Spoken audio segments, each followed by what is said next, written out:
avanço de uma monarquia precisa ser superado. Este parlamento precisa exigir respeito à sua porção do poder.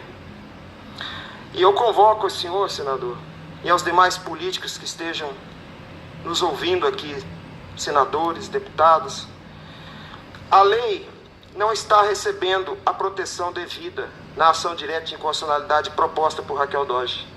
Esse papel cabe à Advocacia Geral da União. Mas, infelizmente, e eu não sei por que razão, aquela peça trazida pela Advocacia Geral da União não faz a defesa da lei que os senhores redigiram. Embora alguns colegas advogados possam discordar, o que se trata no controle abstrato de constitucionalidade, na ADIM, é o direito coletivo, precisamente a cidadania, no caso dessa ação. Todos compartilhamos desse direito e todos temos interesse. E os legitimados do artigo 103 têm legitimidade para propor ação no controle abstrato, e eu entendo que legitimamente figurar como litisconsortes ativos na ação. E eu imploro aos senhores políticos e partidos políticos, ingressem na ADIM como litisconsortes, para que sua presença lá, sua manifestação lá, faça a defesa imprescindível da norma. A lei não é inconstitucional. A argumentação da Raquel Dodge é, no mínimo, estranha, para dizer de uma forma respeitosa. Ela propõe que no controle abstrato de constitucionalidade se colha de um fato concreto uma suposta inconstitucionalidade, e desse fato concreto ela quer inquinar a lei de inconstitucionalidade. Porque na argumentação dela propõe que eventualmente a impressão do voto identificaria o eleitor. Obviamente isso não está na lei, e a lei foi posta debaixo dos princípios constitucionais. A eventual execução ilegal da impressão do voto não compromete a lei. No entanto, e é esse o aspecto que eu gostaria que algum litisconsorte ingressando na ADIM articulasse, ampliar o pedido para que, se a Corte Constitucional optar pelo exame de um fato concreto para concluir pela inconstitucionalidade da norma, que seja examinada a inconstitucionalidade da própria urna, porque sem impressão de voto, ela violenta o princípio da publicidade. E, consequentemente, todo o sistema eletrônico de votação deverá ser declarado inconstitucional. Percebam que minha argumentação é condicionada.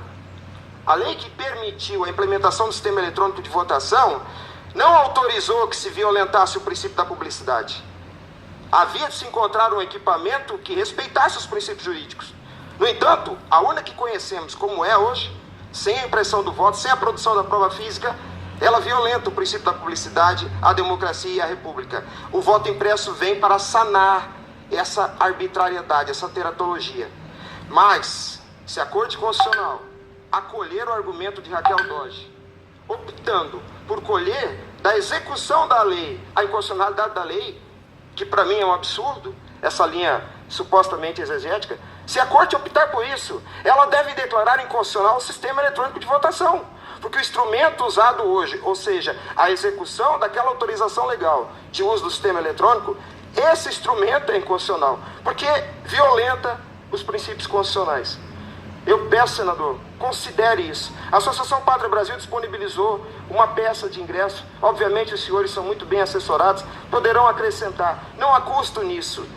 E eu gostaria que os senhores, representantes do povo, senadores e deputados, compreendessem que neste momento nada é mais caro para o povo brasileiro do que o seu voto, do que uma eleição rígida. Quem tiver a sabedoria de abraçar essa causa, abraçará o povo. Entendam, senhores, não há ônus em ingressar na ação em defesa dessa lei. Há bônus.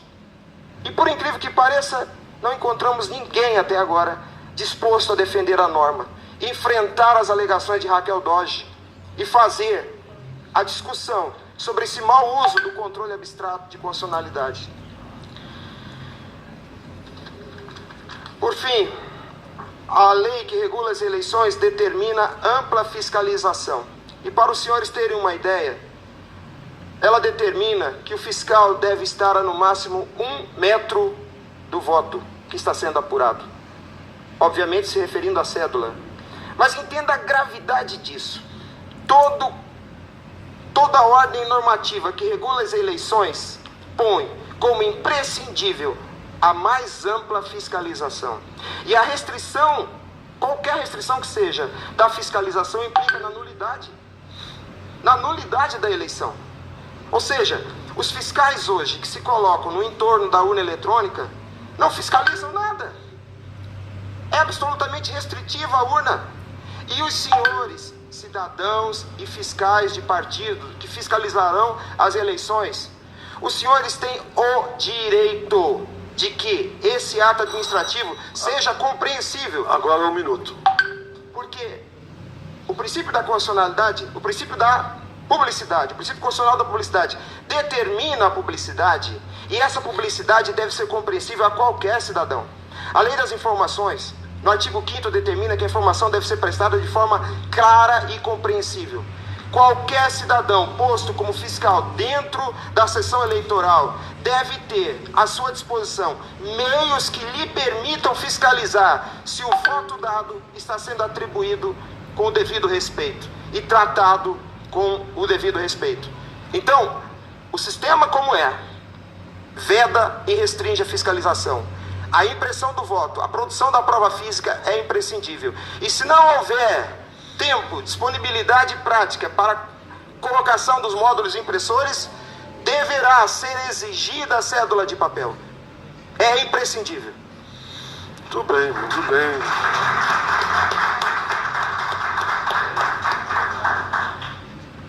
Meus cumprimentos ao Dr. Felipe Marcelo Gimenez, procurador do Estado de Mato Grosso do Sul, membro da Associação Pátria Brasil, que defendeu com muito ênfase, na mesma linha do Dr. Samuel, a importância do voto eletrônico, mas também impresso, né?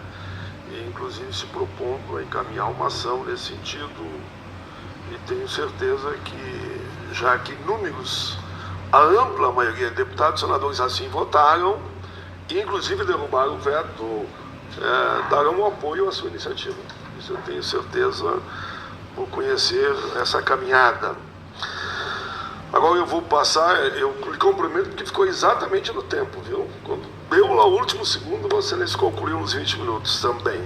Passo a palavra agora